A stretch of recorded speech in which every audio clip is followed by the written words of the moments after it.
Les autorités camerounaises œuvrent à stimuler l'économie du pays à travers des recettes fiscales.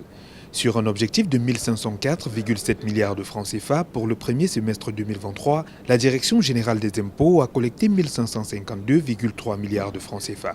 Ces chiffres pourraient être accrus grâce à l'élargissement de la base fiscale, une meilleure organisation des services dédiés à la collecte et de la taxation.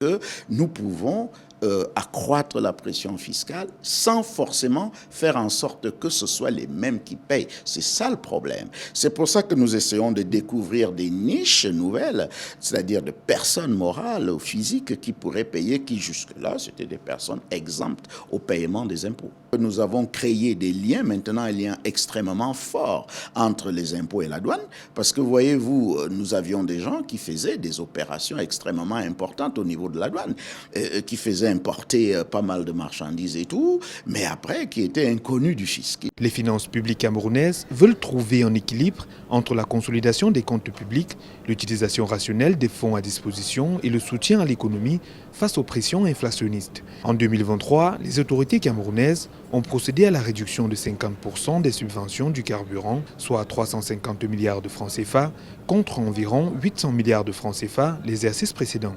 Une situation qui a débouché sur l'augmentation du prix du carburant à la pompe, mais pour le ministre des Finances du Cameroun, l'objectif n'est pas d'asphyxier les populations.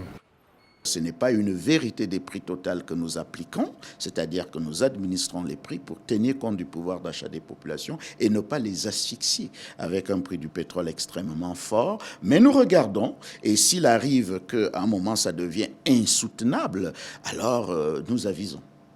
Ces initiatives des autorités camerounaises sont de nature à améliorer la relation avec les bailleurs de fonds, dont le Fonds monétaire international avec lequel le pays est à sa 4e revue.